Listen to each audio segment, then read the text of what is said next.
Morning, everyone. I am Martin McCluskey. I'm Labour's candidate here in Inverclyde and Renfrewshire West, and I want to welcome you all to Greenock, where I guarantee you the sun always shines like this. Today we are just 33 days away from the general election, and in just a few weeks' time people will begin to vote by post. But already a week into this campaign, the choice is becoming clear. Change with Labour, or more of the same chaos and incompetence with the Tories. In this constituency, at door after door that I'm knocking, people are telling me that they want them out. And when I ask which them they're talking about, the answer most often is both of them. Because the truth is that after 14 years of the Tories and 17 years of the SNP, people here want a change. Here in Inverclyde and Renfrewshire West, I know what people have told me they want to see. A stable economy, higher family incomes, stronger public services and decency and integrity restored to public life. And for this area, plans for GB energy and investment in green jobs are essential. Where we are standing was once the beating heart of industrial Scotland, with yards that sent ships around the world. But we need industry and manufacturing to be part of our future, not just stories from our past. With Labour's plans, we have a once-in-a-generation opportunity to make our country and communities like this one leaders in green jobs. And this morning, Anas, Keir and Ed will set out in more detail what change with Labour means. But before we hear from them, I want to introduce you to Emily Bur, who is one of our newest Labour Party members at Inverclyde and is going to tell us about her hopes for the future. Thank you, Emily.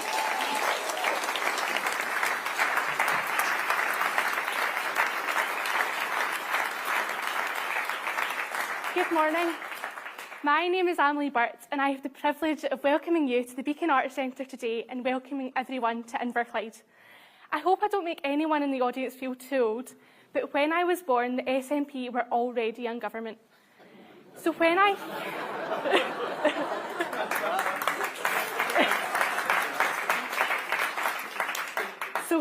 hear about the opportunity for change, it means so much to me and to my friends. One of my first memories is when I was just 5 years old and my granddad was campaigning to be elected. And I've watched with pride as my Aunt Francesca got elected to the council as well. Unfortunately, I'm still too old to vote in this election, although I'm pleased that Keir Starmer agrees that 16 and 17-year-olds should get the vote. But that doesn't mean this election doesn't matter to me. It does. It really matters. So I'm helping out, knocking on doors and speaking to voters in Inverclyde so that we can get Martin McCluskey elected as our MP.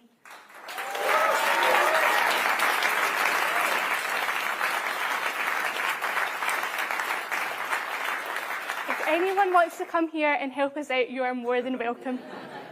For me, this election is a moment of hope. There is light at the end of the tunnel. The idea that there might be a Labour government in just a few weeks' time fills me with excitement.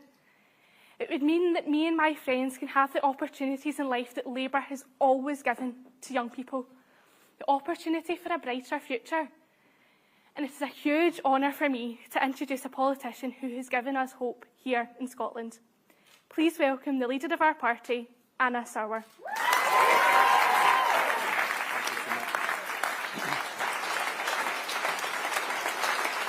Thank you. Thank you so much.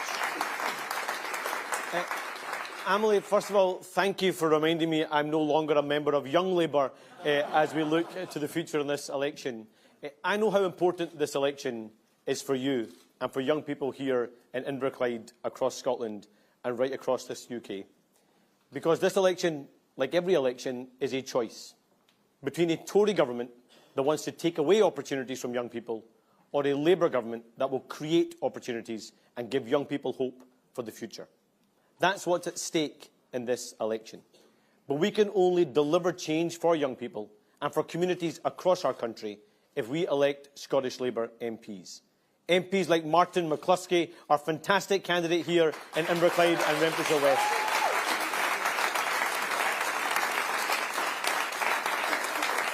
And I know from listening to people here in Inverclyde and right across Scotland that they are crying out for change. They're tired of the sleaze, tired of the chaos, tired of the failure to grow our economy and protect our public services. And after 14 years we finally have an opportunity to rid ourselves of this rotten Tory government, an opportunity that we cannot afford to miss. And so this election is a straight choice between a broken status quo or change with Labour. And today, alongside Keir, we are unveiling our 6 first steps for change that will deliver for people across Scotland. We will focus on what matters to you, delivering economic stability, maximising Scotland's influence, cutting NHS waiting times, driving down bills, creating jobs and boosting pay for working families. So on the 4th of July, this is the change that is on the ballot paper when you vote in this election.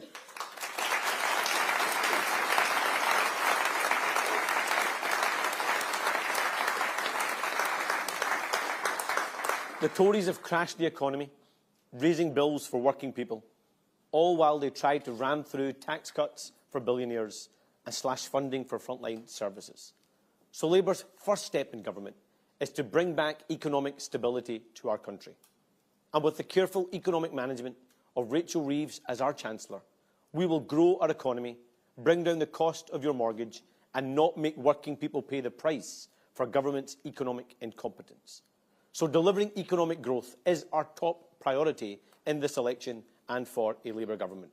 Because it's that growth that helps create more jobs for working people, and it's that growth that delivers the investment that our public services so desperately need.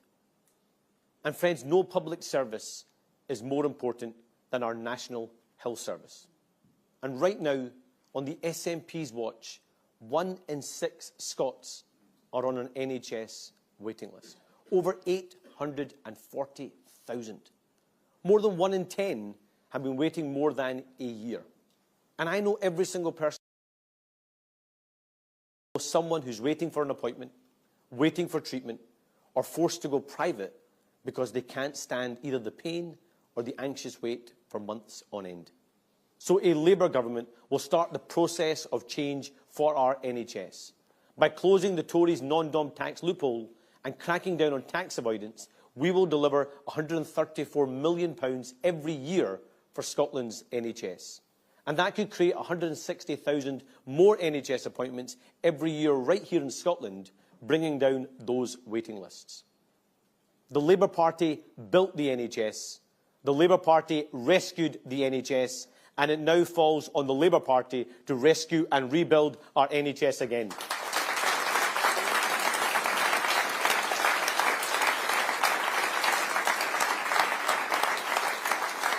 But it's not just the crisis in our NHS that worries so many people across Scotland. It's also the cost of living crisis. Families forced to pay more for their energy bills than ever before. Food prices going through the roof and families struggling to make ends meet. And that's why Labour is committed to setting up GB Energy, a publicly owned energy generation company headquartered right here in Scotland, to cut bills for good, and so we finally realise Scotland's energy potential.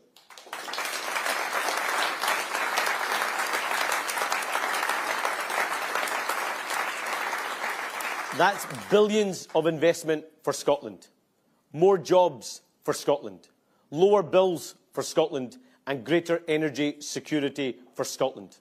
That's 53,000 new clean energy jobs here in Scotland, and another 16,000 jobs with our Warm Homes plans to insulate hundreds of thousands of Scottish homes.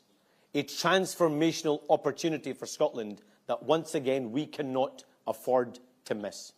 And one which will be funded by the windfall tax on the huge profits of energy giants. A windfall tax which shamefully the SNP continues to oppose. So we cannot afford to miss this opportunity to build a greener Scotland. So only a vote for Scottish Labour in this election will switch on GB Energy, create more jobs and cut energy bills for people right across Scotland. And to help families even more, we will also make work pay. With Angela Rayner's New Deal for working people, the most transformative change in workers' rights in a generation.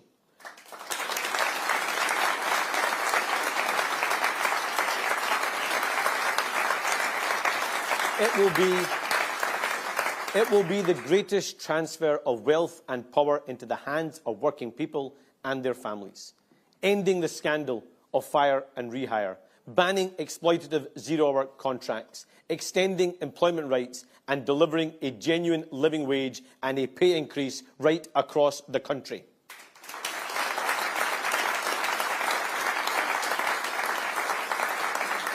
And that increase in people's pay will help them address the cost of living crisis, but also lift people out of poverty.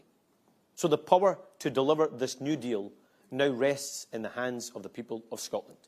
And again, only by voting Scottish Labour will you get a government that is always on the side of working people. And to maximise the impact of our new deal, we will also create jobs and opportunities here in Scotland. We will support first-time buyers. We will improve access to apprenticeships.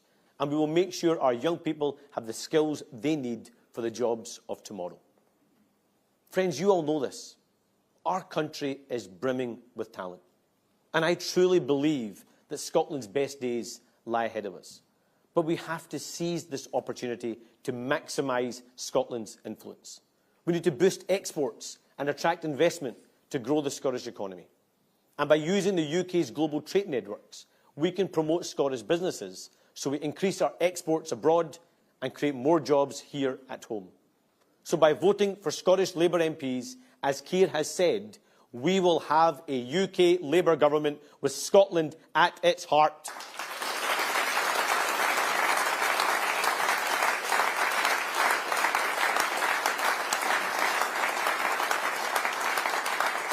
The six steps we are outlining today are a down payment on our commitment to a decade of national renewal. They are the cornerstones of our plan to transform our country. But this is just the start. With Keir Starmer in Downing Street, we will have a government on the side of the people of Scotland, on your side. Because Labour is the only party trying to pull our country together. This election isn't about how you voted in the last election, or the one before that, or even how you voted in the referendums. No matter how you voted in the past, if you agree that our country needs change, then vote Scottish Labour.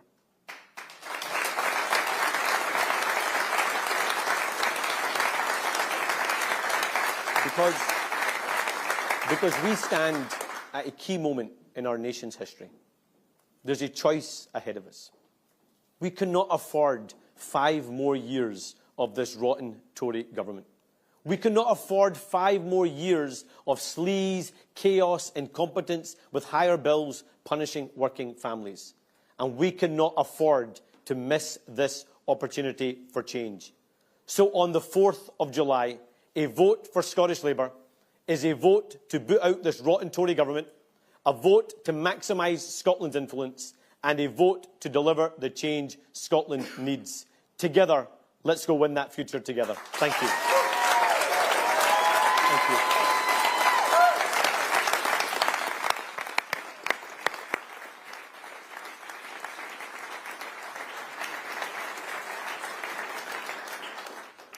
Good morning, everybody, and thank you, Anas, for those very inspiring words. My name is Mike Souter. I am a Scottish entrepreneur, and I've worked with businesses right the way across the world. Now, in these tough times, some people will try to tell you that this is as good as it gets, that the best that any government can do is to manage decline. I reject that negative mindset. Economic growth is not some abstract concept dreamt up by politicians. It's about working together, government and business, to create more new jobs, better wages and more investment to stimulate the economy and to improve people's lives. Increased prosperity can fund better public services and help support those who are struggling to support themselves. Under the current Conservative and SNP administrations, Scotland has gone backwards economically. Productivity has declined, growth is in reverse, and ambition has stagnated. Scotland produces fewer new business startups per head than anywhere else in Britain. Yet Scotland is one of the most enterprising nations on earth. It shouldn't be this way. And that's why I back the vision and commitment of Keir Starmer, Rachel Reeves, Anas Sarwar, and the Labour Party. I support their vision to deliver the conditions required for economic recovery, to restore Scotland's position as one of Europe's most innovative and enterprising places to do business. Change is coming, and Scottish business will be right at the heart of that. Thank you.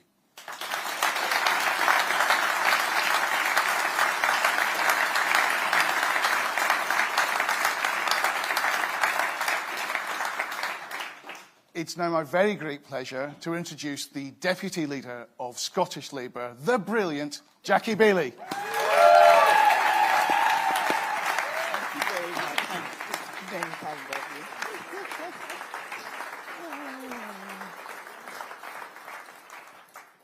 After 14 years of the Tories and 17 years of the SNP, our NHS is fighting for its life. Now, we can all see it, because almost 1 in 6 Scots are stuck on an NHS waiting list. Incredible. Too hard to care for us, are exhausted and demoralised. Lives are being put at risk every single day because services simply can't cope. But this can't be as good as it gets. Our NHS needs change, and Labour is ready to deliver it. Labour founded our NHS, and we will always fight for it. Right across the UK, Labour will boost funding for public services. We will crack down on tax avoidance, close non-dom loopholes, so that everyone pays their fair share to benefit our National Health Service. These plans will deliver an extra £134 million for Scotland every single year. And my message to the SNP is that they need to spend every single penny of that on our NHS.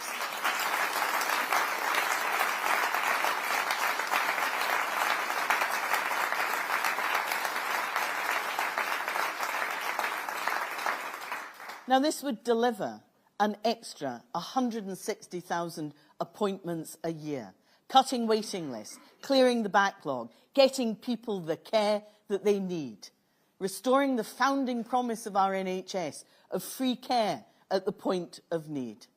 Labour will fix the fundamentals, and we will give our NHS a fighting chance.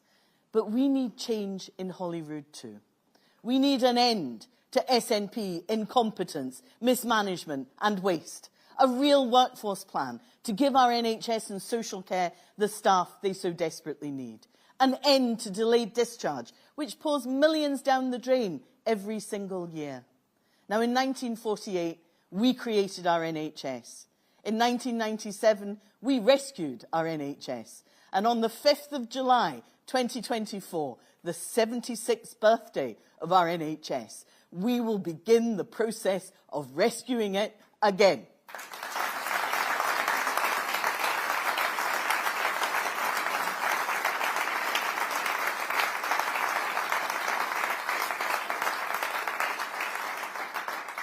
Friends, this is the change Scotland needs. This is the change a Labour government will deliver. Thank you.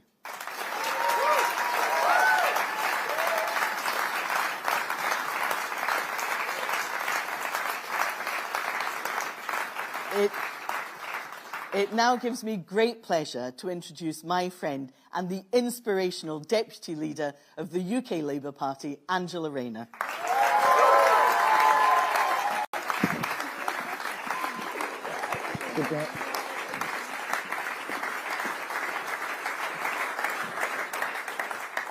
Thank you, Jackie. And just over a month's time, Scotland will be going to the polls to make a big choice. A choice between change or more of the same. More chaos, more division, more managed decline, if it's ever been managed, that is. But here in Scotland, this choice has never been so critical for all of us. Because whatever Scotland decides, will decide whether the rest of the UK gets changed too. I don't say this lightly. We need you. We want an end to this chaos, but we'll only get it if Scotland chooses to vote for it. We can only make work pay and restore dignity and respect at work with a new deal for working people.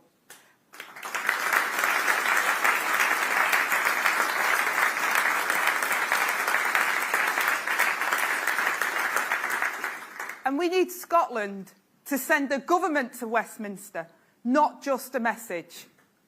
You don't need me to tell you how the Tories have treated working people. We all know how hard it is to get decent jobs with stable hours and decent pay that you can raise your family on. And it's a problem for our businesses too. They can't retain the workers or reach the productivity they need to grow. Our plans will be good for workers, good for business, and good for our economy. And the SNP, they're just as bad, thinking they can pull the wool over our eyes. But we all know that Scotland is the zero-hour contracts capital of the UK, and we won't forget that they promised these casual hours as a positive employment destination. And just contrast that with what we're promising. The biggest upgrade to rights at work for a generation.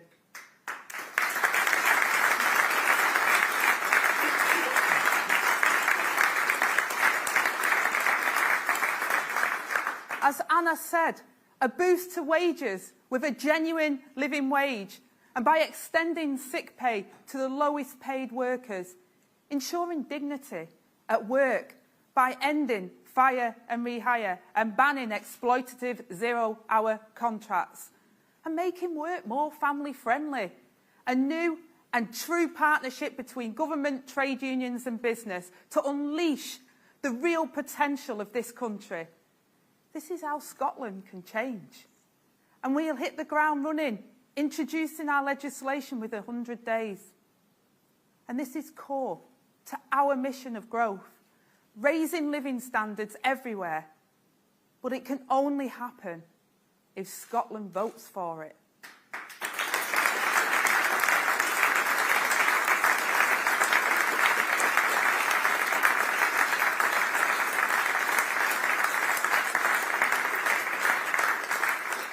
So Scotland, we have a positive future, hope, all within our grasp. And now, I am delighted to pass over to the next architect of Great British Energy, Ed Miliband.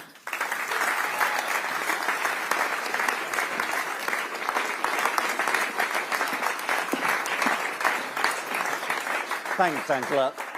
Look, every family in Scotland has faced rocketing energy bills during this crisis. And we have been hit harder than other countries because we have been left so exposed to energy markets controlled by dictators like Putin. And the Tories and the SNP both bear the blame. The Tories, because they've blocked homegrown clean energy because of their boneheaded dogma, and the SNP have failed to build it because of their chaos and incompetence. They are the two faces of energy failure, and Labour says it's time to turn the page.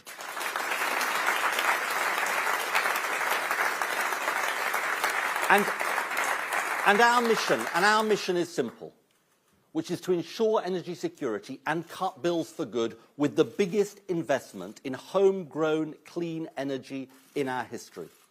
Because clean energy we produce at home is cheaper than imported fossil fuels and more secure because dictators can't control it. And with our plan, Scotland will be the clean energy powerhouse of Britain. Our first step, Great British Energy, our new publicly owned energy company headquartered here in Scotland, investing in the future, floating offshore wind, carbon capture, hydrogen and clean energy projects across this nation, mobilising the North Sea and its communities to decarbonise Britain and lead the world again. Tens of thousands of good jobs, with strong trade unions, re-industrialising our country. And what a contrast with our opponents. You know, people will remember this. The SNP promised a publicly owned energy company for Scotland 7 years ago and abysmally failed to deliver. And the Tories? You know, it's going to surprise you this. They believe in public ownership of our energy system. By France, by Sweden, by Norway. They'll have any public ownership as long as it's not British public ownership. We think different, and that's why we're going to set up Great British Energy.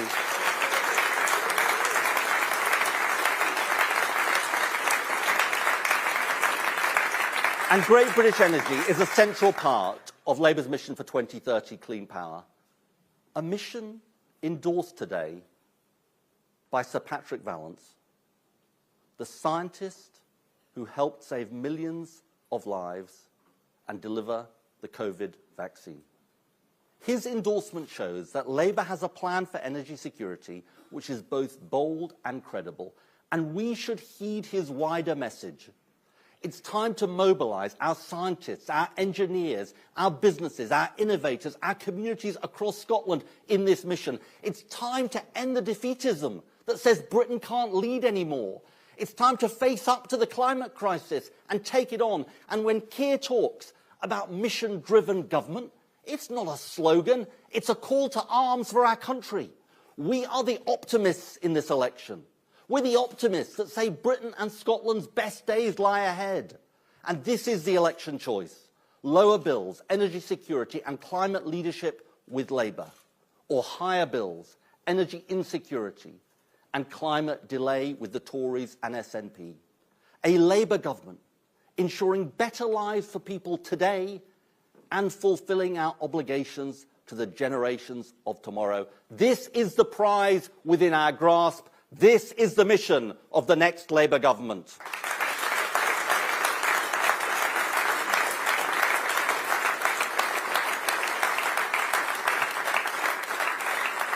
And now I'd like to hand over to my friend, our brilliant Shadow Secretary of State for Scotland, Ian Murray.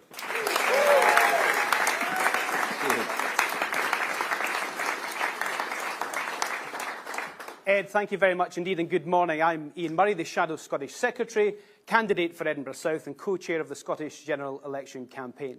I'm here to talk about how Scottish Labour MPs like Martin, at the heart of a UK Labour government, will maximise Scotland's influence. No matter where you go in the world, when you say you're Scottish, it immediately invokes a response based on what Scotland has given and continues to give to the world. That is one of the biggest opportunities we have to grow our economy and create jobs. By using the reach of the UK's global trade networks and embassies to promote Scottish businesses, boost exports and attract investment, we can create more jobs here in Scotland. Scotland is the best country on earth. Our produce, like whisky and salmon, are world-leading. Our achievements in services, the field of science and innovation, are pound for pound the greatest of any country on earth. On services, science, produce, creative industries, tourism, research and development, we can lead the world, create the jobs and drive investment into this country. All we need is a global platform to do so. But for more than a decade, we've had two governments more interested in selling their version of Scotland to Scots, rather than selling Scotland to the world. That changes with a Labour government. We will work with the Scottish Government to promote our brilliant country and all we have to offer. I want to lead a Scottish trade mission to every corner of the earth and make the Scotland office Scotland's window to the world. It isn't just Be Scotland the Brave, it will be Scotland the brand, and it will deliver jobs, investment and growth that will go back into our public services like the NHS. I can't stress enough the difference it will make, having Scottish Labour MPs who want to deliver change, rather than MPs from other parties that only deliver stunts and unproductive opposition. Remember Ian Blackford leading a walkout at Prime Minister's questions, And SNP MPs are threatening even not to turn up if they get re-elected. For too long, we've had two parties determined to use politics to send a message. But in a matter of weeks, we can use politics to do much more than that and send a government. With Scottish Labour MPs at its heart, making decisions to improve our country and your communities on the government benches. Let's take this incredible opportunity to remove the Tories and maximise Scotland's influence. The only way to do that is to vote Labour. This is the change Scotland so desperately needs. Change to unlock opportunity for young people. And you're just about to hear how that can be unlocked with this wonderful, inspirational story from Lorna. Lorna.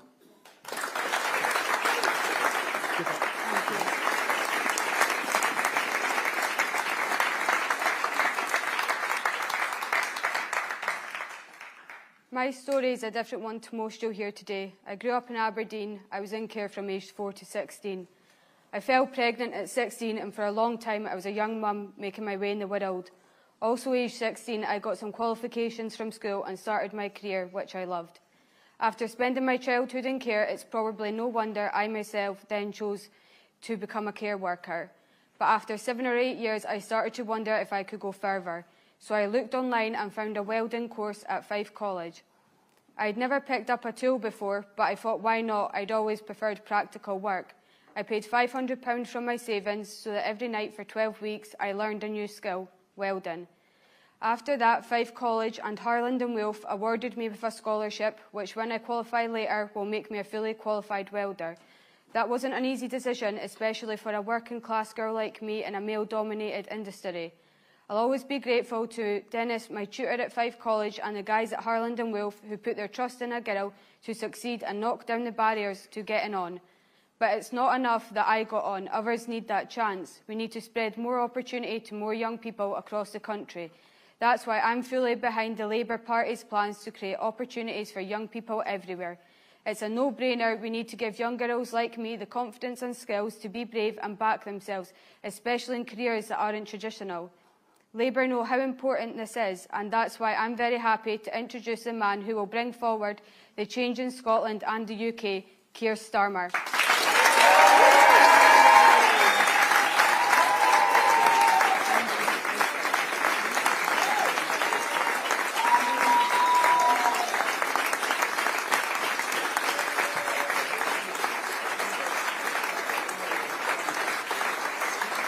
Lorna, can I say thank you?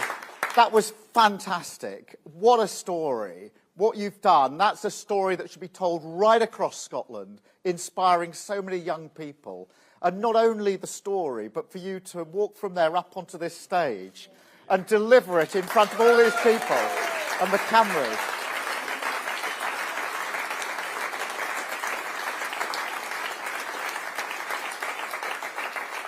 That is what inspiration is all about. And I can tell you, with our plans for infrastructure, we've got a lot of work coming your way as a welder. Thank you, Anas, and all the other speakers. Anas, thank you for your friendship and your leadership here in Scotland, along with Jackie and with Ian, because together we have transformed and changed the Labour Party and put it back in the service of working people. So thank you, Anas.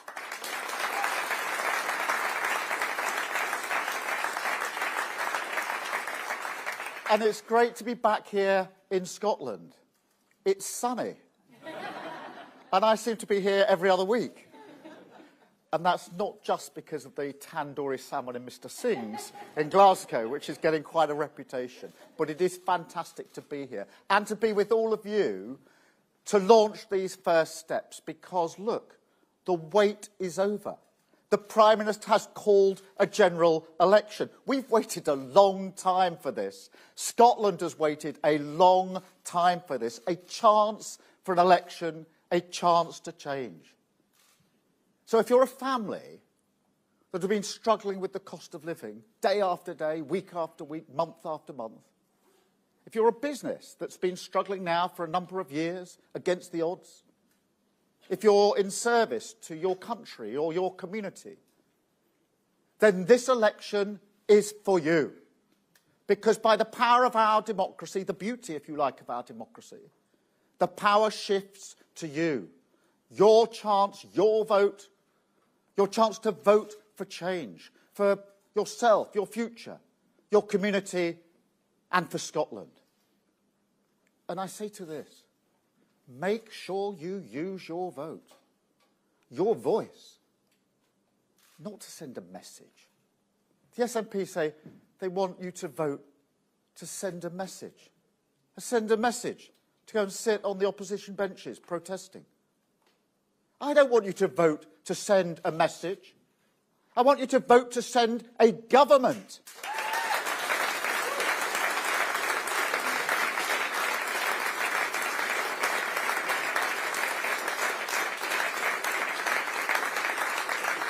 A Labour government with Scotland at its heart. So this is the chance for change, to end the chaos and division, to turn the page and to rebuild Scotland and rebuild Britain.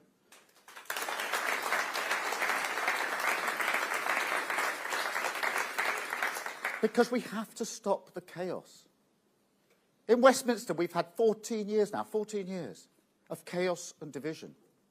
In Scotland, 17 years of spinning round in circles, going round and round in circles, getting nowhere. In Westminster, 5 prime ministers in a row. Here in Scotland, 3 first ministers in 3 years. That's failure. That's not delivering. That is not good for Scotland. And there's a cost. There's a human cost. There's always a human cost of chaos and division and spinning around, getting nowhere. And Anas and I went to a community centre, not that far from here. And we were at an event. We finished the event. And then I was doing a short piece to camera using an auto cue. So I went to the edge of the centre, set it up, and did my piece to camera. There was a 7-year-old girl there. She'd been with us during the event. She was very, very sparkly, huge personality. Quite incredible. And as I was doing my piece to camera, I saw her come over and watch what I was doing, really intrigued. What is this? This camera rolling, some words. And so when I finished, I said to her, well, do you want to have a go? Do you want to see what it's like? And the words she said to me will stick with me forever. She said, I don't read, me. I don't read, me. I carried those words all the way home with me. That went right through me because that is the cost that she is paying for the failure here in Scotland under the SNP. And they're not going to change. The Tories won't change in Westminster. The SNP won't change here. It'll be more chaos, more division, more sleaze, more scandal, and they'll feel more entitled if they get more at this election. So we have to stop the chaos. We have to draw a line. But here's the good news. You don't have to put up with it anymore. You can choose change.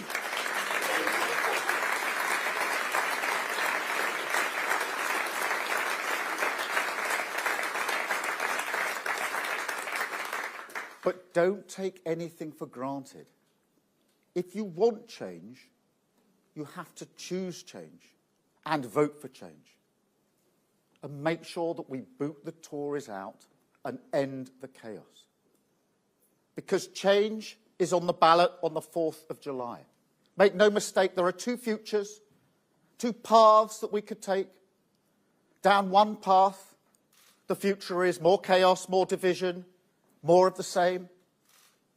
Down the other path, hope and unity, a chance to take Scotland forward, to take Britain forward. Now, Anas and I, Jackie, Ian, Angela, Ed, the whole party has changed the Labour Party to put it back in the service of working people. And what we ask now at this election, humbly, is the opportunity to change Scotland and to change Britain and put them back in the service of working people.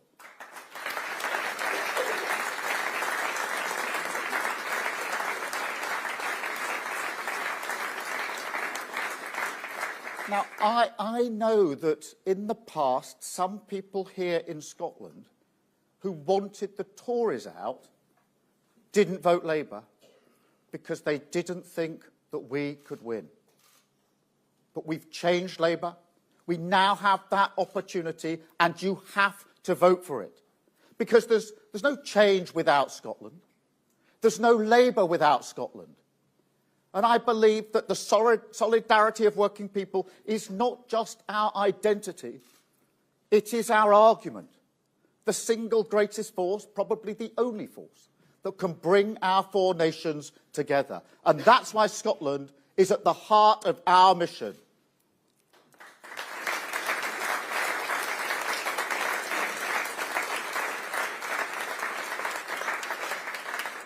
And Alice and I have worked side by side to deliver across Scotland.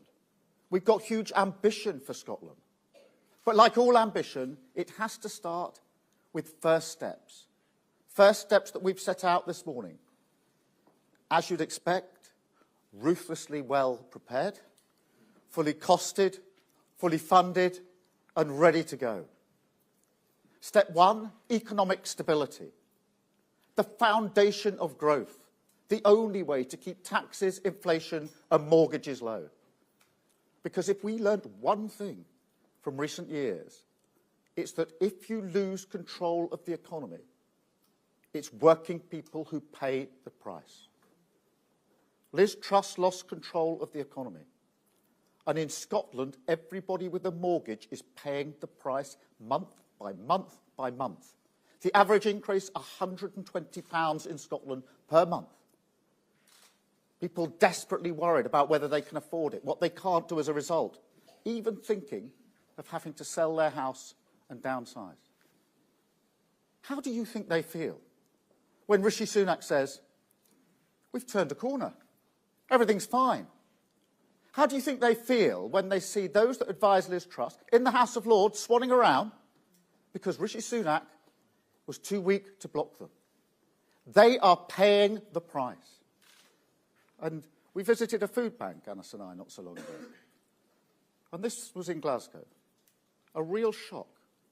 People going to pick up their food because they couldn't afford for themselves to put food on their own table. Shocking in its own right. Shocking particularly when we saw people coming from work, having finished work, to pick up a food parcel. That is the price that they are paying. There's always a cost to chaos and division, and that's why stability is our first step. Step two, we will work with you to help cut NHS waiting times in Scotland. Now, it is impossible to overstate how many people are on waiting lists and the impact it has on them. It's now 1 in 6 in Scotland. I was here last year saying it was 1 in 7. It's now 1 in 6. That means almost everybody watching or listening this is probably either on a waiting list themselves or know someone who is. That's shocking. It's extra appointments every year here in Scotland. What a difference that would make. And we would pay for it by cracking down on tax avoidance and getting rid of the non-dom tax status. Step three, make work pay with the New Deal for working people. As Angela says, the greatest levelling up of workers' rights in a generation. And what does that mean? 0 hours contracts banned, fire and rehire ended, a genuine living wage. Because I believe that everybody is entitled to dignity and respect at work. That is a bare minimum. But I also know that dignity and respect at work are essential for economic growth. Step three. Step four, Great British Energy, that publicly owned company, owned by the taxpayer, making money for the taxpayer, harnessing clean power. Do you remember what the Tories said 10 years ago? Cut the green crap, stop the investment, stop insulating our house, made us more exposed to what was going on in the world. And as a result, your bills higher. I want to be clear, we're not turning off the taps for oil and gas. That'll be part of the mix for decades to come. But the transition is coming. We can't stick our head in the sand. And as Ed said, renewables are cheaper. There's a massive prize here. Lower bills, security, the next generation of jobs. So clean power is the best opportunity we've had in a generation for the next generation of jobs. Now, other countries are in the race. Look across Europe. Look to America. And Rishi Sunak's in the changing room. I want to be in the race, and I want to win the race. Why not Scotland? I went to Aberdeen, and there's a glimpse of the future there. Because what to use for carbon capture, the skills they would use for the next generation of jobs. And I asked them, how long would these jobs last for? And they said, decades upon decades upon decades. Jobs for the next generation here in Scotland. And Scotland can, and Scotland will, lead the clean energy revolution. And that's why Great British Energy, which will cut those bills, which will give us that security and those jobs, will be headquarters right here in Scotland.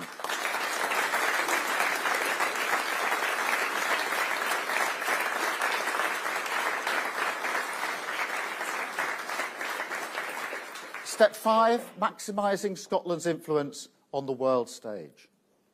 I'll give you an example of that. Scotland has the second largest offshore wind capacity in the world. Second largest.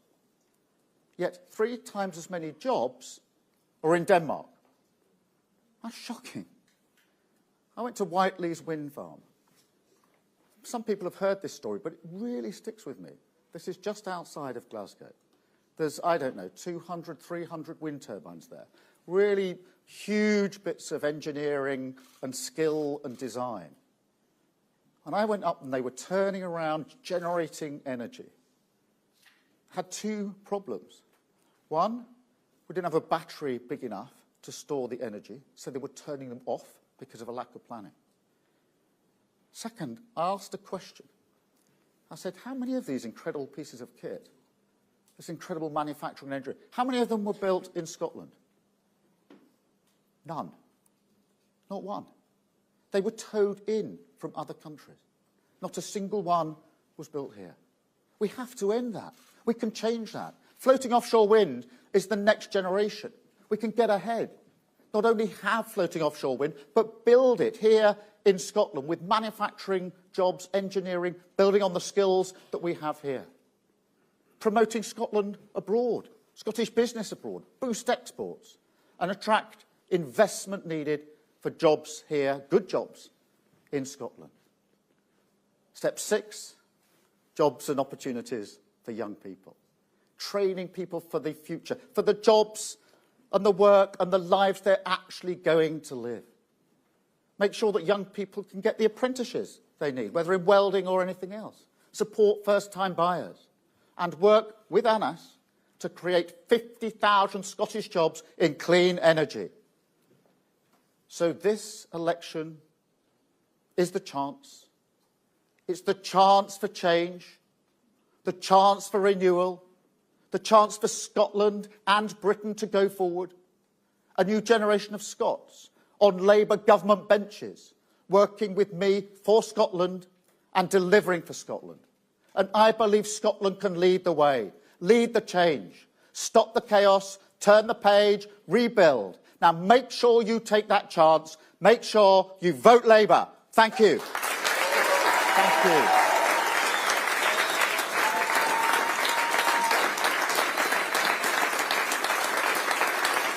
Thank you very much.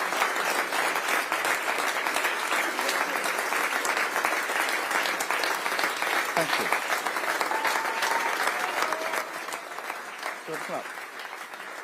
Thank you very much. Fantastic. Give her a wave, Anna, look at it. Brilliant. Now, we're going to take a number of questions from the media, and I've got a list, I think and I hope, of all those that want to ask questions. So I'm going to start with BBC Scotland and David. David. Thank you, Sir Keir. David Wallace-Lockhart from BBC Scotland. Over the past 48 hours, you've ditched candidates. In recent months, you've ditched policies. How can Scots be confident you won't ditch these first steps when they no longer suit you? Those first steps are fully funded, fully costed, fully set out, and what a game changer they would be. Great British Energy. You saw Sir Patrick Vallance, who's gone through our plans, validated our plans. This is the man who advised the government during the pandemic, literally saved lives, and was one of the main drivers of the vaccine task force. He has said how credible this plan is, what a difference it would make. These are serious propositions about changing Scotland and changing Britain for the future. And I'm absolutely sure that they'll make a massive difference here across Scotland. Thank you very much. Carl from ITV. Thank you, Sir Keir. Angela Rayner, down here on the front row, says that Diane Abbott should be allowed to stand if she wants to. Anas Sarwar, standing beside you, says he agrees with Angela Rayner. Do you agree with them, or are you sticking to the line that no decision has been taken? Well, no decision has been taken, so that's the factual position. No decision to bar Diane. Obviously, she's got the whip back, and she's been a trailblazer for many years. But the fact remains, no decision has been taken. Thank you, Carl. Tamara from Sky. Tamara Cohen, Sky News.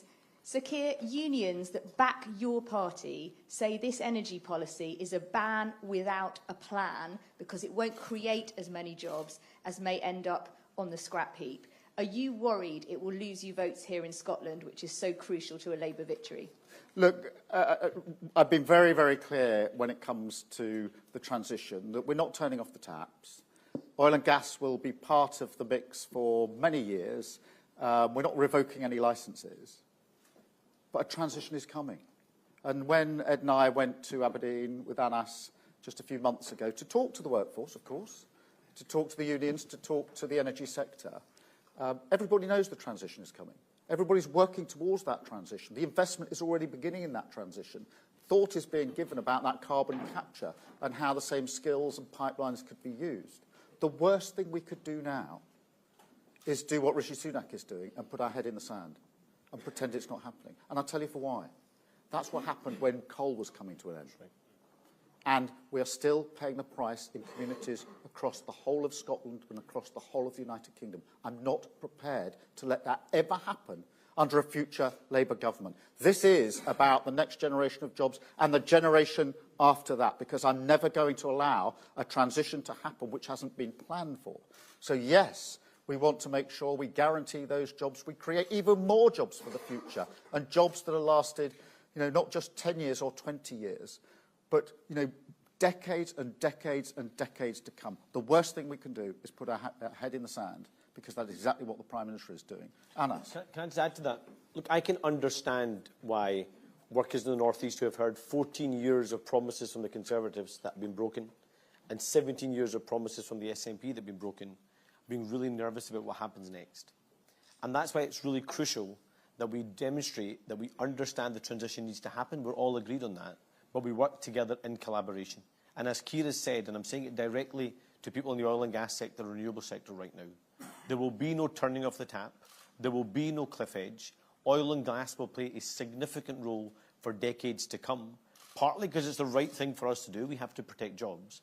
But also, if we are to get the scale of investment that's required, we need the oil and gas giants to be part of that investment as we push them towards that renewable future. That's a joint-up plan that is good for Aberdeen, good for the North East, good for Scotland and good for the UK, and one that UK Labour government will deliver. Thank you. Chris, GB News. Chris Hope, GB News. Sir Keir Starmer, is convicted criminal Donald Trump a man you can do business with if you're Prime Minister in 5 weeks' time? And on your Green announcement today, what if the wind stops blowing? Will the lights turn off? Chris, on the... obviously, first and foremost, we respect the court's decision in relation to the decision in the Trump case. There's sentencing still to go and possible appeals, but we respect the court process. In the end, it is for the American people to decide who they want to elect as their president.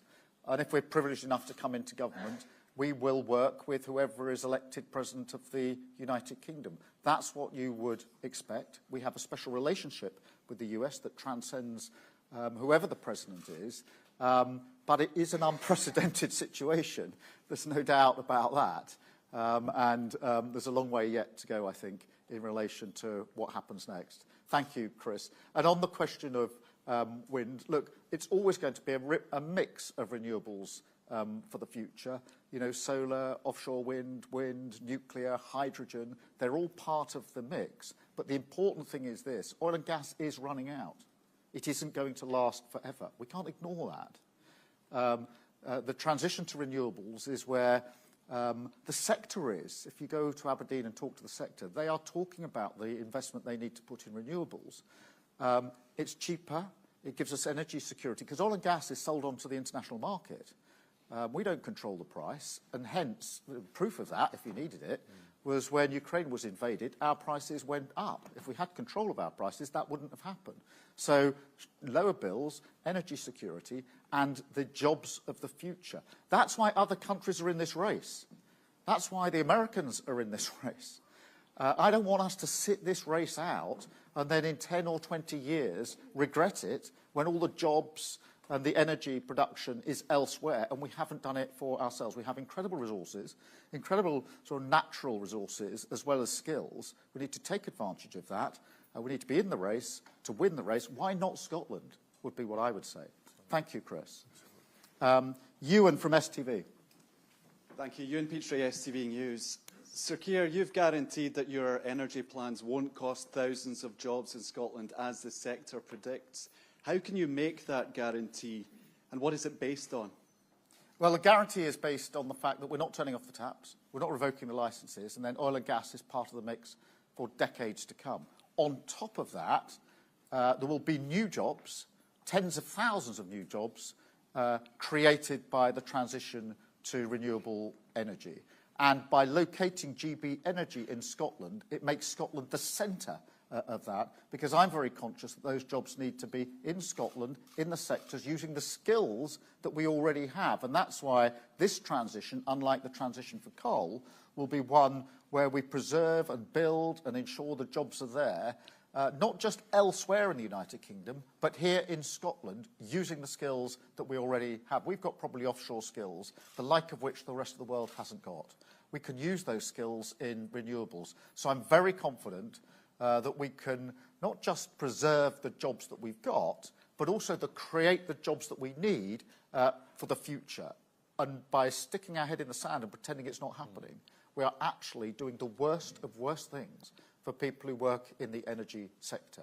And in 20 years, they would look back on a government that took no action and say, how on earth did you allow that to happen and leave us in this situation? Anas? I would just add one thing, Ewan, which is I don't accept that that's what the leaders in the industry think. If you can see, there's over 120 business leaders just this week who have backed Labour's economic growth plan.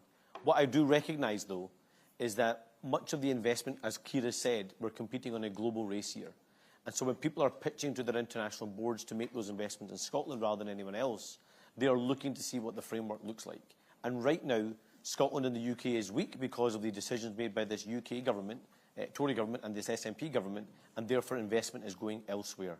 By working in genuine partnership and collaboration and demonstrating that we're going to put skin in the game by having GB Energy, a publicly owned energy generation company that's going to make that public investment, I think we can attract that investment to come to Scotland. And therefore, I don't accept the attack from our opponents who want to throw up big, scary numbers. Remember, they tried to do it back in 1997 when Labour was promising a windfall tax on utilities and was promising to introduce a national minimum wage. The very same political opponents then said it would cost hundreds of thousands of jobs in Scotland and jobs across the UK. What happened instead? Instead, our economy grew faster, more jobs were created, and people were lifted out of poverty. The same will happen again after this election.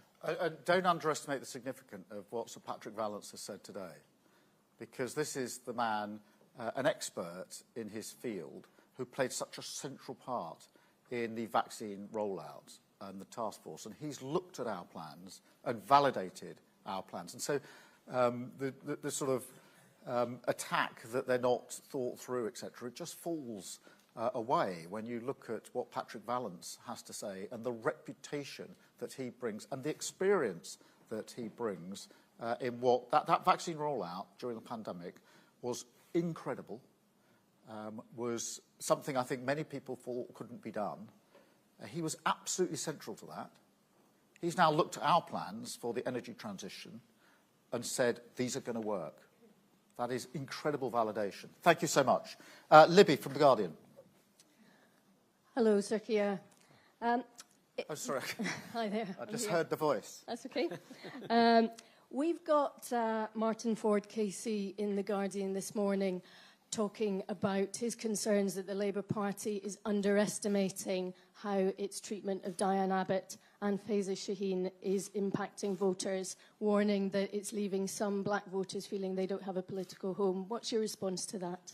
I would say we've got fantastic candidates across the country, including many black candidates, leading candidates. I'm very proud of the team that we've put on the pitch. The choice at this election is a very clear choice. There's only going to be one of two outcomes. We're either going to get more of the chaos and division under the Tories, or we're going to turn a page with Labour.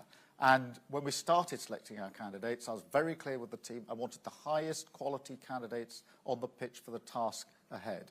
In relation to Diane, as I've said before, no decision has been taken to bar her, and she's obviously now got the whip back. Thank you. Dave from The Mirror. Dave. Hi, thank you, Sir Keir. Dave Boat from the Daily Mirror. More than 100 WASPy women are dying each day. What do you plan to do on compensation for those affected by the scandal, and when will you deliver this? Well, the Ombudsman's report came out, I don't know how many months ago now, and the government should have responded, but they haven't done so.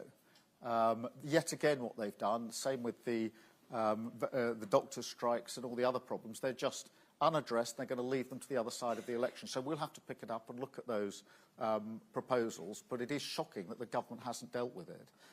What I'm not going to do is stand here and make promises that I don't think we can afford. So we will look at the Ombudsman's recommendations if we're privileged enough to come into power. The government should have looked at them. It should have responded. It's kicked it into the long grass. There's a long list of challenges that we will pick up if we're privileged to come into power, and this is one of them. Thank you. John from The Times. Hi, John Boothman from The Times. Right across Scotland, 15 health projects have been delayed, health capital projects, which would do a lot to reducing waiting lists and waiting times. In a spirit of cooperation with the Scottish Government, will the Labour Party put in investment early to quicken and stop those delays? Anna, do you want to lead on this, and then I'll come back in on it? Look, you're right, John. There have been mass cuts to capital projects under this SNP government.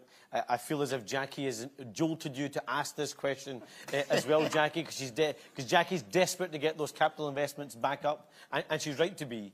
But I think we've also got to look at what the SNP is doing with its own capital investment budget.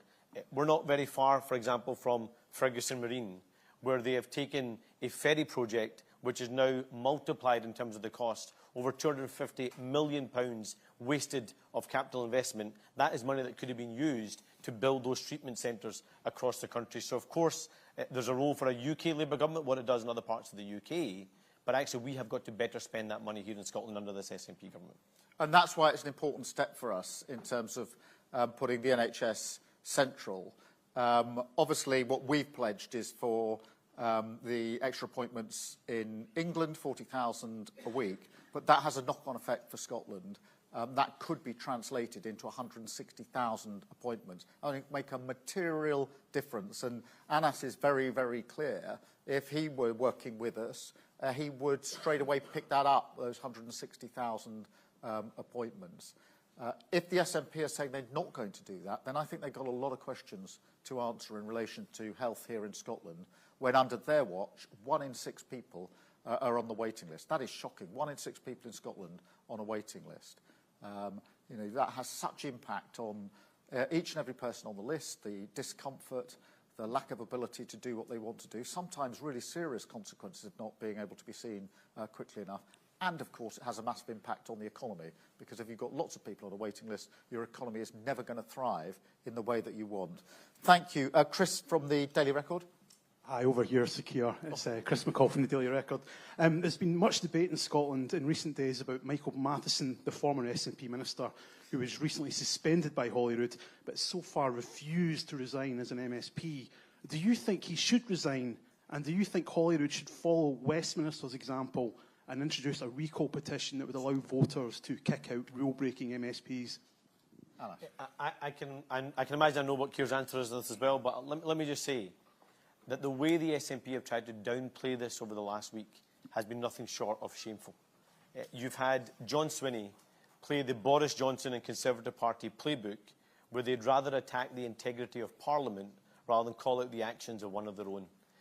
The actions that are in question here are not of individual members of a standards committee. The actions that should be in question is that we had a public figure who attempted to misuse £11,000 of public money, who lied to the public, lied to Parliament, lied to journalists, and actually also lied to the First Minister at the time, who then repeated the lie, even though he then was later told the truth. And rather than coming to Parliament and apologising for that behaviour and demanding that Michael Matheson step down, or at least introduce that petition of recall, John Swinney instead chose to back one of his pals rather than do the right thing. And it's the perfect example of what we attack rightly the Tories for putting their party before they put their country. The exact same applies to John Swinney as well. This is a man that is putting his party before the country. And on the second part, absolutely we need a right to recall in Holyrood.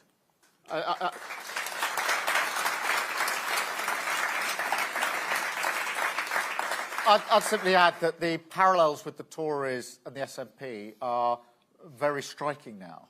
You've got chaos and division, both in Westminster and with the SNP. You've got unelected leader after unelected leader in Westminster and with the SNP. And now on standards in public life, you've got the SNP picking up the Boris Johnson playbook. I mean, that's how striking the examples are. So, of course, as Anas says, there should be a recall petition. It's worked well in our Parliament. We've had a number of by-elections, which we've very much enjoyed. Including Michael's. We have Michael Shanks here. Chloe from the Eye.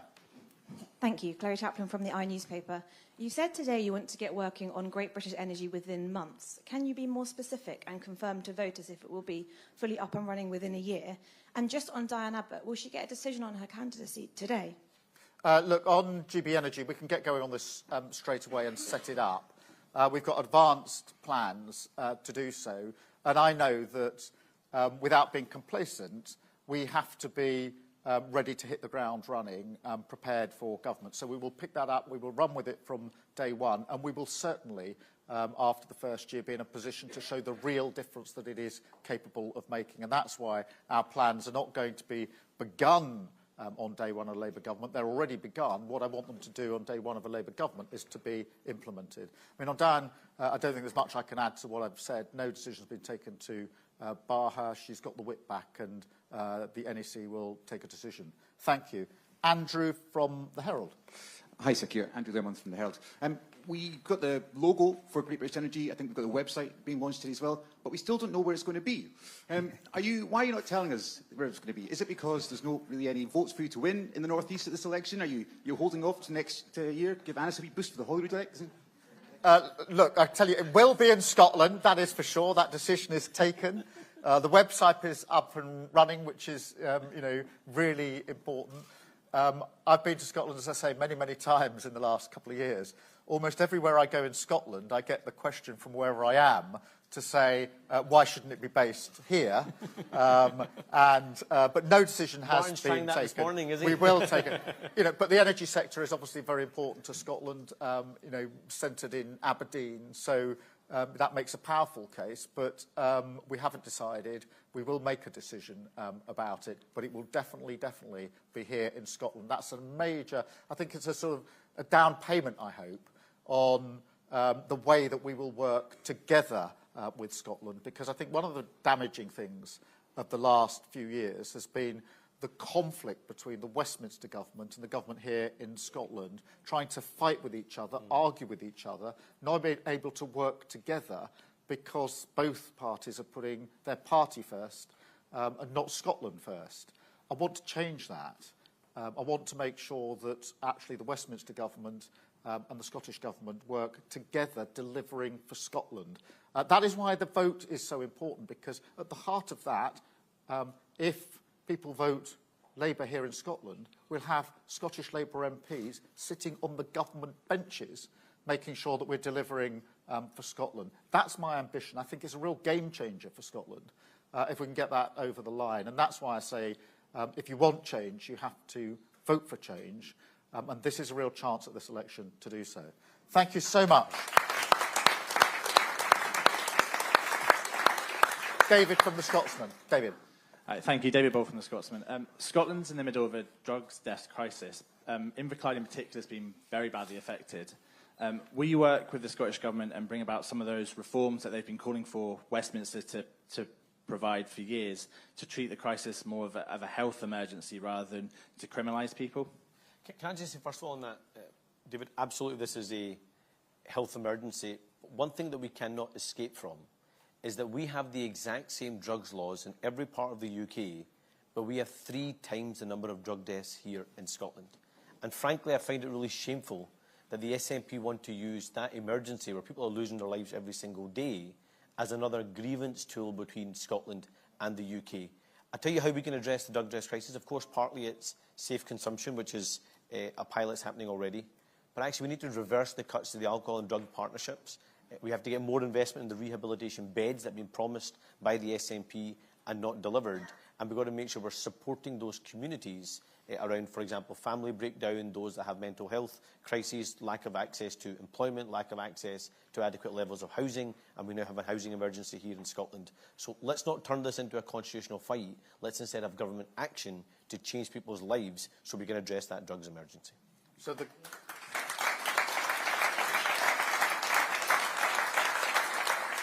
question for the SNP is not who can you find to blame, what constitutional excuse can you make, but how did this happen on your watch?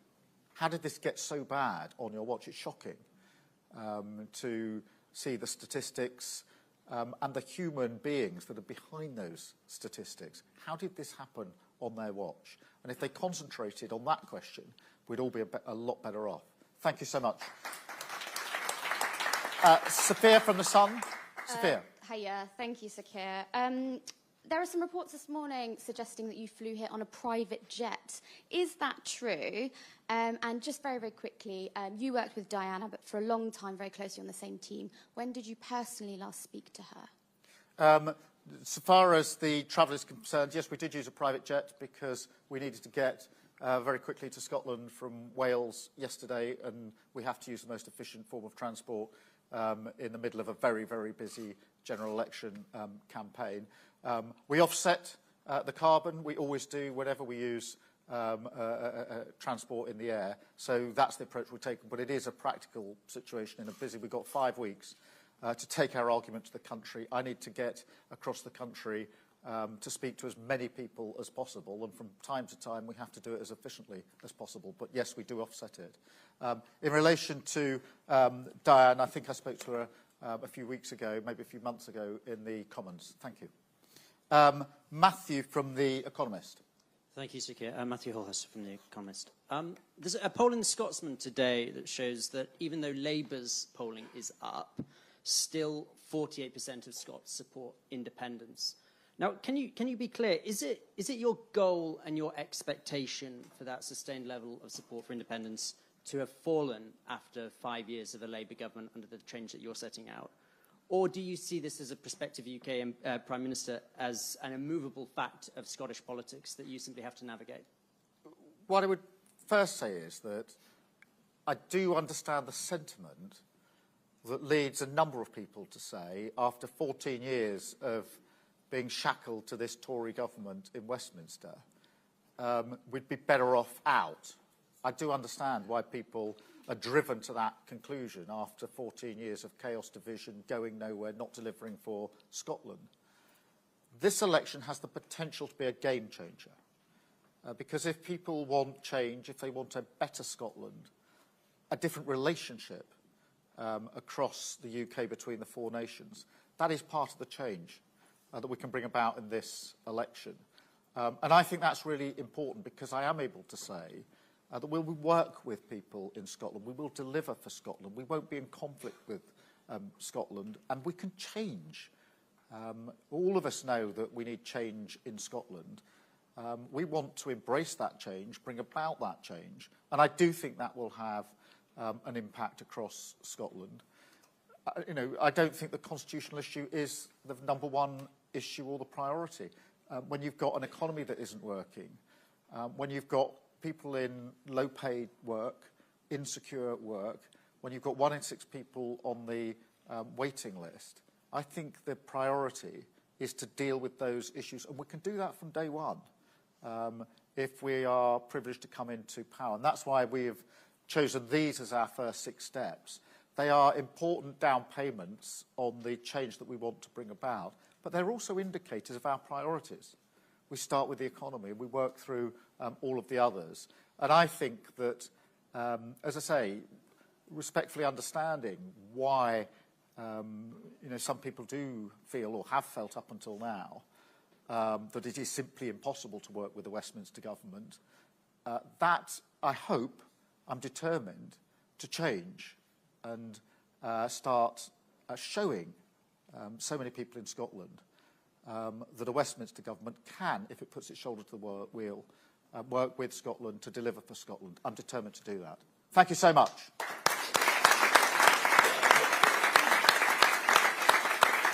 Thank you all very much. Thank you for coming this morning. Really lovely to see you. Thank you for your warm welcome. Thank you.